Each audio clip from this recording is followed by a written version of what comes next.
मैदानी खेळ, संस्कार आणि संभाजीनगरची सहल. माजी महापौर बाबासाहेब वाकळे यांच्या समर कॅम्पने सावेडीतील मुलांची सुट्टी झाली हाऊसफुल. कडक उन्हाळ्याच्या सुट्टीत सध्या मुले मोबाईल आणि टीव्हीच्या विळख्यात अडकत असताना सावेडीतील महापौर उद्यानात मात्र एक वेगळे चित्र पाहायला मिळत आहे. माजी महापौर बाबासाहेब वाकळे यांच्या संकल्पनेतून आयोजित करण्यात आलेल्या समर कॅम्पमुळे सावेडी परिसर बालगोपाळांच्या किलबिलाटाने आणि उत्साहाने ओसंडून वाहत आहे. शेकडो विद्यार्थ्यांनी या कॅम्पमध्ये सहभागी होऊन उन्हाळी सुट्टीचा आनंद द्विगुणित केला आहे. आजच्या डिजिटल युगात मुले मैदानी खेळापासून दूर जात आहेत. हीच बाब लक्षात घेऊन मुलांचे शारीरिक आरोग्य सुधारावे आणि त्यांच्यावर चांगले संस्कार व्हावेत या उद्देशाने बाबासाहेब वाकळे यांनी या उपक्रमाचे आयोजन केले आहे. या कॅम्पमध्ये मुलांना पारंपरिक मैदानी खेळ, विविध कलागुण आणि व्यक्तिमत्व विकासाचे धडे दिले जात आहेत. या समर कॅम्पचा एक भाग म्हणून आज मुलांसाठी छत्रपती संभाजीनगर येथे एका विशेष संस्कार सहलीचे आयोजन करण्यात आले होते.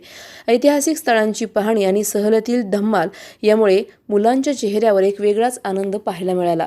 घरच्या वातावरणाबाहेर मित्रासोबत शिस्तीत आणि आनंदात वेळ घालवण्याची ही संधी मुलांसाठी पर्वणीच ठरली आहे.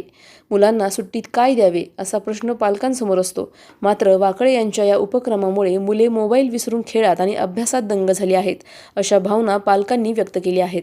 सावेडी गावातील महापौर उद्यान सध्या खऱ्या अर्थाने बालसंस्काराचे केंद्र बनले आहे.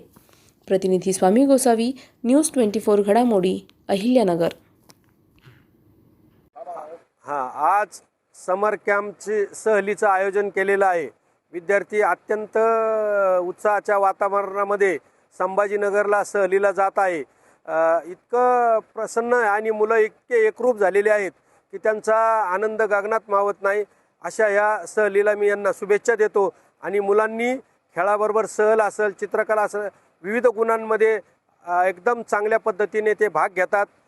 इतका आनंद, त्यांच्या चेहऱ्यावरचा आनंद पाहून आम्हाला सुद्धा आनंद होतो. आणि ह्या सर्व उद्याचे भावी आपल्या भारताचं भविष्य आहे, त्यांना मी शुभेच्छा देतो. धन्यवाद.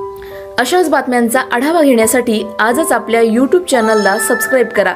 बातमी आवडल्यास लाईक करा आणि इतरांपर्यंत शेअर करा.